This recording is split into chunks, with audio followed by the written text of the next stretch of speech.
అందరికీ నమస్తే. Welcome to TR TV. నేను మీ తిరుపతి. కాంగ్రెస్ పార్టీ మంత్రి కొండా సురేఖ మంత్రి పదవి పోయేటటువంటి అవకాశాలు బలంగా కనబడుతున్నాయి. Konda Surekha versus station Ghanpur MLA Kadiyam Srihari పంచాయతీ రకరకాలుగా సోషల్ మీడియాలో నడుస్తున్నది. కొండా సురేఖకు తెలియకుండా కొండా సురేఖ పేసీలో ఉన్నటువంటి అధికారులతోటి కడియం శ్రీహరి మీటింగ్ పెట్టిండు అనేది కొంత వినబడుతున్నటువంటి చర్చ. కడియం శ్రీహరి తన నియోజకవర్గంలో ఉన్నటువంటి టెంపుల్స్కి సంబంధించిన వ్యవహారంలో కొండా సురేఖ శాఖలో ఉన్నటువంటి అధికారులతో మాట్లాడిండట, డిస్కస్ చేసిండట. వరంగల్లో ఉన్నటువంటి టెంపుల్స్ డేటా నాకు ఇవ్వండి అని చెప్పి కడియం శ్రీహరి అడిగి తెలుసుకునేటటువంటి కార్యక్రమం చేసిండట. కొండా సురేఖ ఏమంటున్నది, ఏమైనా కావాలంటే నేను మంత్రి నన్ను అడగాలి, డైరెక్ట్ అధికారుల దగ్గర పోయి అధికారులతో మాట్లాడడం ఏంది, మరి ప్రోటోకాల్ ప్రకారం ఎమ్మెల్యేకి ఏ ఇన్ఫర్మేషన్ కావాలన్నా కూడా నాకు చెప్తే నేను ఇస్తా కదా, ఆయన డైరెక్టు అధికారులతో మీటింగ్ పెట్టడం ఏంది, ఇది కరెక్ట్ కాదని చెప్పి కొండా సురేఖ రేవంత్ రెడ్డికి, పిసిసి అధ్యక్షుడు మహేష్ కుమార్ గౌడ్ ఇద్దరికి కూడా లేఖ రాసేటటువంటి కార్యక్రమం చేసింది. ఇంకా వీళ్ళిద్దరు ఎట్లయినా పట్టించుకోరు అనేటటువంటి ఆలోచనతోటి కొండా సురేఖ డైరెక్టు కాంగ్రెస్ అధిష్టానానికి లేఖ రాసేటటువంటి కార్యక్రమం చేసింది. పిసిసి అధ్యక్షుడు మహేష్ కుమార్ గౌడ్ ఏం చేసిండు, కొండా సురేఖకు ఫోన్ చేసి ఎట్టి పరిస్థితులలో మీరు హైకమాండ్కి రాసినటువంటి లేఖను బయట పెట్టొద్దు, మీకు ఏ పంచాయతీ ఉందో ఏందో మేమే చూస్తాం, మేమే సార్ట్అవుట్ చేస్తాం, కడియం శ్రీహరితో మేము మాట్లాడతాం, మీతో మేము మాట్లాడతాం, మీ పంచాయతీకి ఫుల్ స్టాప్ తీసుకొస్తాం, మీతో ఎటువంటి గొడవ ఉండడు కడియం శ్రీహరికి మేము మాట్లాడతామని చెప్పి పిసిసి అధ్యక్షుడు మహేష్ కుమార్ గౌడ్ కొండా సురేఖకు ఫోన్ చేసి మాట్లాడే కార్యక్రమం కూడా చేసిందట. ఇంకా కొండా సురేఖ హైకమాండ్కి పంపించాల్సినటువంటి లెటర్ని ఎక్కడ కూడా ఆమె బయట పెట్టలేదు, కానీ రేవంత్ రెడ్డికి రాసేటటువంటి లేఖను ఆమె బయట పెట్టేటటువంటి కార్యక్రమం చేసింది. అది చాలా క్లియర్గా పేపర్లో ఉంది. ఆమె రాసేటటువంటి లేఖలో నా మంత్రి పదవి విషయంలో ఎవరు జోక్యం చేసుకోకూడదు, అలాగే నా శాఖ విషయంలో ఎవరు జోక్యం చేసుకోకూడదు, నాకు తెలియకుండా ఎవరు నా శాఖలో వేలు పెట్టొద్దు, నాకు తెలియకుండా ఎవరు నా శాఖలో ఇష్టానుసారంగా వ్యవహరించొద్దు, నేను దేవాదాయ శాఖ మంత్రి, టెంపుల్స్ అన్నీ కూడా నేను చూసుకుంటా, నా శాఖలో ఎట్లా పనిచేయాలో నాకు తెలుసు, వేరే వాళ్ళు నాకు నేర్పియాల్సిన అవసరం లేదని చెప్పి ఇట్లా కొండా సురేఖ రేవంత్ రెడ్డికి తగిలేటట్టు, కడియం శ్రీహరికి తగిలేటట్టు, వేం నరేందర్ రెడ్డికి తగిలేటట్టు కొండా సురేఖ లేఖ రాసేటటువంటి కార్యక్రమం చేసింది. ఈ మధ్యకాలంలో కొండా సురేఖకు రేవంత్ రెడ్డికి కూడా కొన్ని పంచాయతీలు అయినాయి. కొండా సురేఖకు తెలియకుండా రేవంత్ రెడ్డి యాదాద్రి టెంపుల్ ఏదైతుందో యాదాద్రి టెంపుల్కి సంబంధించి రేవంత్ రెడ్డి ఒక ట్రస్ట్ బోర్డు ఏర్పాటు చేసిండు. కొండా సురేఖ ఇన్ఫర్మేషన్ లేదు, కొండా సురేఖకు తెలియకుండా తెలియదు, ఆమెకు తెలియకుండా ఆమె దేవాదాయ శాఖ మంత్రి, కన్సర్న్ మినిస్టర్కి తెలియకుండా రేవంత్ రెడ్డి డైరెక్ట్ ఒక ట్రస్ట్ బోర్డు ఏర్పాటు చేసి ఆ ట్రస్ట్ బోర్డులో మెంబర్స్ని మొత్తం వ్యాపారవేత్తలను పెట్టేటటువంటి కార్యక్రమం చేసిండు. మరి తెలంగాణ కోసం పనిచేసిన వాళ్ళనో లేకపోతే కాంగ్రెస్ పార్టీ సీనియర్ లీడర్లనో ఎక్కడ కూడా రేవంత్ రెడ్డి పెట్టలే. చిరంజీవి వాళ్ళ భార్య లేకపోతే ఫార్మా ఇండస్ట్రీలో ఉన్నటువంటి వాళ్ళకి సంబంధించిన పేర్లను ఆ ట్రస్ట్ బోర్డులో పెట్టిండు. సరే, ట్రస్ట్ ఏర్పాటు చేయడం మంచిదే, కానీ ఆ ట్రస్ట్లో ఉన్నటువంటి వాళ్ళు యాదగిరి గుట్టకు పోయి దర్శనం చేసుకున్నటువంటి వాళ్ళ పేర్లను ఉండాలి కదా. చిరంజీవి కుటుంబం ఒక్కసారి కూడా యాదగిరి గుట్టకు పోలే, నరసింహస్వామిని దర్శనం చేసుకోలే. మరి అట్లాంటి వాళ్లకు ఈ ట్రస్ట్ బోర్డులో పేరు పెట్టడం ఏంది, ట్రస్ట్ బోర్డులో వాళ్ళకు చోటు కల్పించడం ఏంది అనేది ఒక పెద్ద క్వశ్చన్ మార్క్ లెక్కన ఇప్పుడు వివాదం నడుస్తున్నది. సో రేవంత్ రెడ్డి కొండా సురేఖకు తెలియకుండా ఓ దగ్గర పోయి కొబ్బరికాయ కొట్టొచ్చిండు, ఒక టెంపుల్ ఓపెనింగ్ చేసిండు, టెంపుల్ పనులు శంకుస్థాపన చేసిండు. అంటే కొండా సురేఖకి ఏ ఇన్ఫర్మేషన్ లేకుండా రేవంత్ రెడ్డి కొండా సురేఖకు సంబంధించినటువంటి మంత్రి పదవిలో కూడా వేలు పెడతా ఉన్నాడు, కొండా సురేఖ శాఖలో కూడా రేవంత్ రెడ్డి వేలు పెట్టేటటువంటి కార్యక్రమం చేస్తూ ఉన్నాడు అనేది కొండా సురేఖ నచ్చట్లేదు. ఎందుకంటే ఏ మినిస్టర్కైనా కూడా డమ్మీ ఉండాలని అనుకోరు. ఇప్పుడు మంత్రి పదవులు ఇచ్చేది ఎందుకు, వాళ్ళు ఆ మంత్రి పదవిని హ్యాండిల్ చేస్తారు, ఆ మంత్రి పదవిని చక్కగా చేస్తారు అనేటటువంటి ఉద్దేశంతో కదా మంత్రి పదవులు ఇచ్చేది. కానీ రేవంత్ రెడ్డి మాత్రం ఎక్కడ కూడా కొండా సురేఖను పనిచేయనిస్తలేడు. ఇంకా కొండా సురేఖ కూడా అలిగి ఆమె బాధపడి మొన్న రేవంత్ రెడ్డి క్యాబినెట్ మీటింగ్ పెడితే క్యాబినెట్ మీటింగ్ కూడా కొండా సురేఖ పోలే. కొంతమంది మంత్రులు అడిగిరట, ఎందుకు వస్తలేరు క్యాబినెట్ మీటింగ్ అంటే, నాకు ఇష్టం లేదు, ఆడికి వచ్చిన వేస్ట్, రేవంత్ రెడ్డి చెప్పినట్టు వినాలే, నేను డమ్మీ మినిస్టర్గా ఉండాలని అనుకోవట్లేదు, నేను రాను అని చెప్పి కొండా సురేఖ ఓపెన్గా చెప్పేసేటటువంటి కార్యక్రమం చేసిందట. అయితే ఇప్పుడు కడియం శ్రీహరికి కొండా సురేఖకు ఉన్నటువంటి పంచాయతీ ఏందట అంటే, వాస్తవానికి కొండా సురేఖను మంత్రి పదవిలోకి వెళ్ళి తీసేసి కడియం శ్రీహరికి మంత్రి పదవి ఇద్దామనేటటువంటి ఆలోచనలో రేవంత్ రెడ్డి టీం ఉన్నారనేది వినబడుతున్న చర్చ. రేవంత్ రెడ్డి టీం అంటే ఎవరు, వేం నరేందర్ రెడ్డి కడియం శ్రీహరికి సపోర్ట్ చేస్తున్నాడు. ఇప్పుడు వేం నరేందర్ రెడ్డి ఎవరు, మళ్ళా రేవంత్ రెడ్డికి అత్యంత క్లోజ్, రాజ్యసభ ఎంపీ ఈ వేం నరేందర్ రెడ్డి, రేవంత్ రెడ్డికి అత్యంత సన్నిహితుడు, రేవంత్ రెడ్డికి ముఖ్య సలహాదారుడు వేం నరేందర్ రెడ్డి. ఈ వేం నరేందర్ రెడ్డి కొండా సురేఖ పైన కోపంగా ఉన్నాడు. ఎందుకు తెలుసా, ఎందుకంటే కొండా సురేఖ బిడ్డ రేవంత్ రెడ్డి పైన కోప్పడ్డది. కొండా సురేఖ బిడ్డ రేవంత్ రెడ్డి పైన కోప్పడటంతో పాటు రేవంత్ రెడ్డి వాళ్ళ అన్నదమ్ముల పైన కోప్పడ్డది, ఆరోపణలు చేసింది. రేవంత్ రెడ్డి వెనకాల ఉన్న వేం నరేందర్ రెడ్డి, రేవంత్ రెడ్డి వెనకాల ఉన్న ఫహీం ఖురేషి, రోహిన్ రెడ్డి, రేవంత్ రెడ్డి వెనకాల ఉన్న అన్నదమ్ములు మొత్తం కబ్జాలు పెడుతురు, దందాలు పెడుతురు అని చెప్పి కొండా సురేఖ వాళ్ళ బిడ్డ మాట్లాడింది. రేవంత్ రెడ్డికి అప్పటి నుండి నచ్చట్లేదు. ఇంకా రేవంత్ రెడ్డిని ఎవరైనా ఏమన్నా అంటే వేం నరేందర్ రెడ్డికి ఇష్టం, ఎందుకంటే దోస్తులు కదా. వేం నరేందర్ రెడ్డి కావాలనే కొండా సురేఖ పైన కుట్ర వేసి కొండా సురేఖని పక్కన పెట్టి కొండా సురేఖ ప్లేస్లో కడియం శ్రీహరికి మంత్రి పదవి ఇద్దామని ఆలోచన చేస్తున్నాడు ఉమ్మడి వరంగల్ జిల్లా నుండి. ఎందుకంటే కడియం శ్రీహరి స్టేషన్ కాన్పూర్ కదా, సో వరంగల్ జిల్లా కిందికే వస్తాడు కాబట్టి సో కడియం శ్రీహరికి కూడా మంత్రి పదవి ఇద్దాం, కొండా సురేఖని తీసేద్దామనే ఆలోచనలో ఉన్నట్టుగా వినబడుతున్నటువంటి చర్చ, ఒక పెద్ద వార్త ఇప్పుడు సోషల్ మీడియాలో వినబడుతున్నది. అయితే కడియం శ్రీహరి మంత్రి పదవి కోసం రకరకాల ప్రయత్నాలు చేస్తున్నాడు. ఆయన ఏమంటుండు కడియం శ్రీహరి, నేను కూడా మంత్రిగా పనిచేసిన, నాకు అన్నీ తెలుసు, నేను డైరెక్ట్ అధికారులతోటి పోయి అంటే అధికారులను మా ఇంటికి పిలిపించుకొని ఏం మాట్లాడలే, అధికారులను నా ఇంటికి పిలిపించుకొని మాట్లాడితే తప్పు, నేనే అధికారుల దగ్గరికి పోయినా, అధికారులతో మాట్లాడినా, నేను ఎమ్మెల్యేను, మరి నేను ఎమ్మెల్యే కాబట్టి నా నియోజకవర్గానికి సంబంధించినటువంటి ఆ బాధ్యతలు, నా నియోజకవర్గానికి సంబంధించినటువంటి సమస్యలను నేను అడుగు తెలుసుకోవడంలో తప్పేం లేదు కదా, మరి దీనిలో తప్పేముంది, నేను పోతా కనుక్కుంటా, నేనేం తప్పు చేయలేదని చెప్పి కడియం శ్రీహరి చెప్తున్నాడు. అంటే పనికొచ్చే దానిపైన మీరు ఫోకస్ పెట్టండి, పనికిరాని దానిపైన ఫోకస్ పెట్టొద్దు, మీరు ఇట్లాంటి చిన్న చిన్న విషయాలకు మీరు గొడవ పెట్టొద్దు అని చెప్పి కడియం శ్రీహరి ప్రభుత్వాన్ని ఉద్దేశించి మాట్లాడుతున్నాడు. తర్వాత కొండా సురేఖను ఉద్దేశించి చెప్తున్నాడు ఏమని, అసలు ఈ టాపిక్ ఏదైతుందో, నా శాఖలో కడియం శ్రీహరి ఏలు పెడుతున్నాడు, మా అధికారులతో మాట్లాడుతుందని చెప్పినటువంటి ఏదైతే టాపిక్ ఉందో, అసలు ఈ టాపిక్ పనికొచ్చే టాపిక్ కాదు, ఇట్లాంటి టాపిక్స్ పైన మీరు వివాదం క్రియేట్ చేయొద్దు.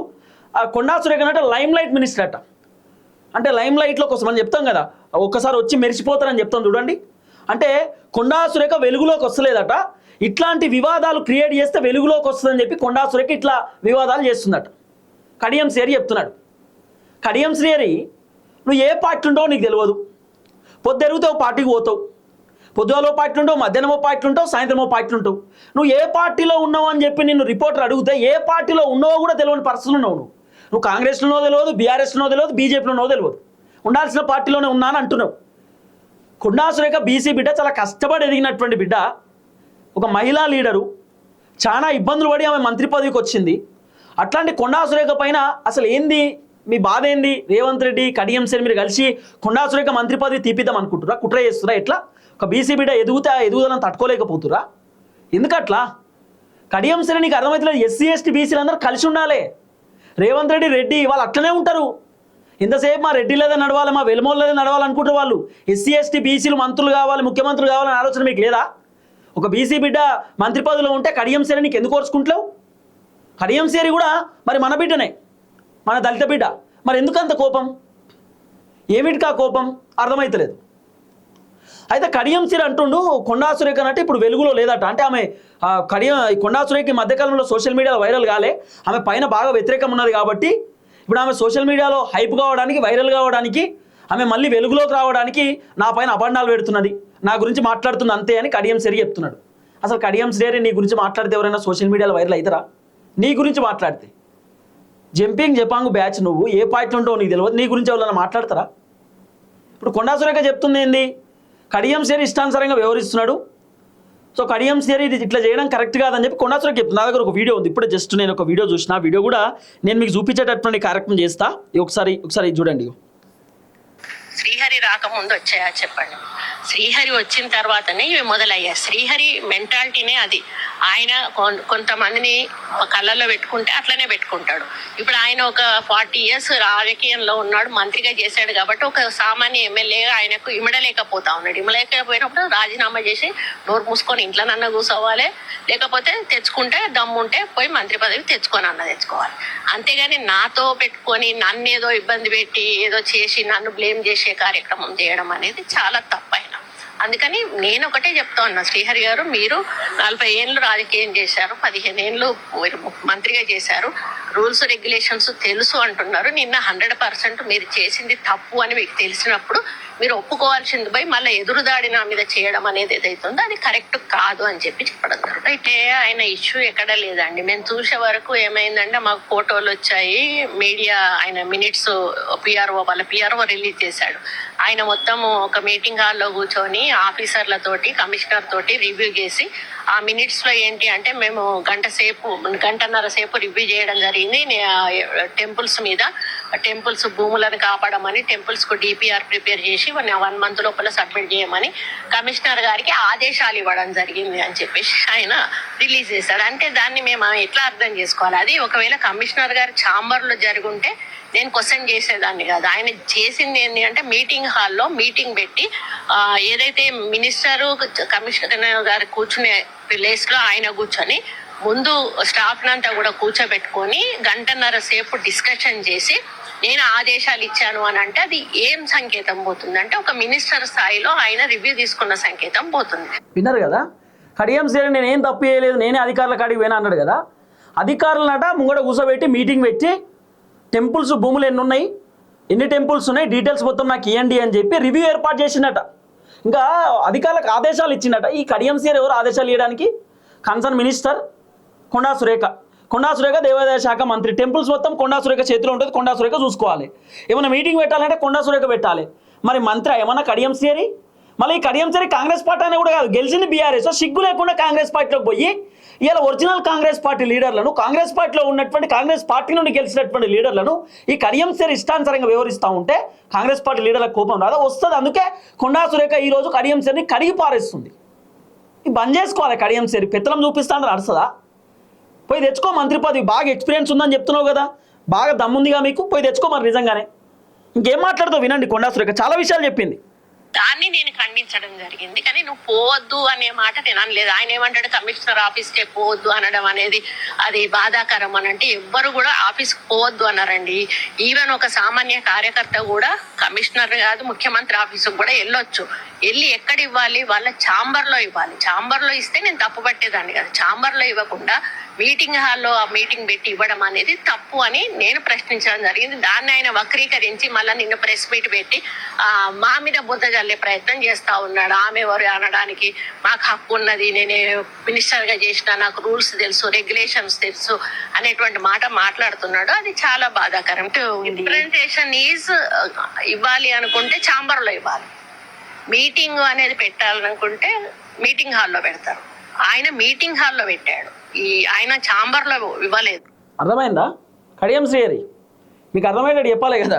ఇప్పుడు మీరు మీటింగ్ పెట్టిరట, కమిషనర్లతో వాళ్ళతో వీళ్ళతో మీటింగ్ పెట్టిరట, దేవాదాయ శాఖ అధికారులతో మీటింగ్ పెట్టి మీరు ఎట్లా పెడతారు మీటింగు? మీరు నిజంగా ఏమైనా రిప్రజెంటేషన్ ఇవ్వాలంటే లేకపోతే మీ నియోజకవర్గం గురించి ఏదైనా చెప్పాలనుకుంటే మీరు ఒక పత్రం రాసుకొని వాళ్ళకి ఇవ్వాలి. వాళ్ళ ఛాంబర్లో, కన్సర్న్ అధికారి ఛాంబర్లో ఇవ్వాలి. మీరు చేసిందే మీటింగ్ పెట్టి గంట సేపు వాళ్ళతో మాట్లాడి భూముల వివరాలు ఇర్రి, మా నియోజకవర్గంలో ఎన్ని టెంపుల్స్ ఉన్నాయి, ఉమ్మడి వరంగల్ జిల్లాలో ఎన్ని గుడ్లు ఉన్నాయి, ఇవన్నీ నీకెందుకు? మంత్రి చూసుకుంటారు కదా. ఆల్రెడీ రేవంత్ రెడ్డి అన్ని శాఖలలో ఏలు పెడుతున్నాడు. ఇప్పుడు ఎమ్మెల్యేలు ఏలు పెట్టాడు. మళ్ళా గిట్లుంది కథ. ఇప్పుడు పంచాయతీ స్టార్ట్ అయింది. ఒకటే ఒక రీజన్, కడియం శ్రీహరి మంత్రి పదవి ఆశిస్తుండట. కొండా సురేఖను మంత్రి పదవికి వెళ్ళి తప్పించి నాకు మంత్రి పదవి ఏమని కడియం శ్రీహరి చెప్తున్నాడట. కడియం శ్రీహరికి మద్దతు వేం నరేందర్ రెడ్డి. మరి వేం నరేందర్ రెడ్డి మద్దతు ఉన్నాడంటే రేవంత్ రెడ్డి కూడా ఉన్నట్టే. వేం నరేందర్ రెడ్డి రేవంత్ రెడ్డి ఇద్దరు ఒకటే ఆత్మ, వాళ్ళు ఇద్దరు మరి ఒకటే ఉన్నట్టు. సో మ్యాక్సిమం కొండా సురేఖ మంత్రి పదవిని తీసేయడానికి వీళ్ళు రకరకాల ప్రయత్నాలు చేస్తున్నారు. కొండా సురేఖను రకరకాల వీళ్ళు బ్లేమ్ చేస్తున్నారు. కొండా సురేఖ వల్ల గవర్నమెంట్కి డ్యామేజ్ అవుతుంది, కొండా సురేఖ మంత్రి పదవి చక్కగా చేస్తలేదు, కొండా సురేఖకు ఎట్లా మాట్లాడాలో తెలుస్తలేదు, కొండా సురేఖ అడ్మినిస్ట్రేషన్ ఆమెతో అయితలేదు అని చెప్పి చాలా కొండా సురేఖ పేసీలో చాలా లోపాలు ఉన్నాయి, కొండా సురేఖ పేసీలో చాలా తప్పులు ఉన్నాయి అని చెప్పి రకరకాలుగా ఆమెను డ్యామేజ్ చేసేటటువంటి విధంగా వీళ్ళు వివరించే కార్యక్రమం చేస్తున్నారు. ఏది ఏమైనా కొండా సురేఖ మంత్రి పదవిని తీసేయడానికి వీళ్ళు రకరకాల ప్రయత్నాలు చేస్తున్నారు. వర్కౌట్ కాకపోవచ్చు అనేది కొంత వినబడుతున్నటువంటి చర్చ. చూద్దాం ఏం జరగబోతుందో. కొండా సురేఖ మంత్రి పదవి తీసేస్తే ఖచ్చితంగా కాంగ్రెస్ ప్రభుత్వానికి డ్యామేజ్ అవుతుంది, ఇబ్బంది అవుతుంది. సో మరి రేవంత్ రెడ్డి ఆ ధైర్యం చేస్తారా చేయడా అనేది ముందు వేచి చూడాల్సినటువంటి అవసరం ఉంటుంది. అందరికీ నమస్తే, థ్యాంక్ యూ సో మచ్. జై తెలంగాణ.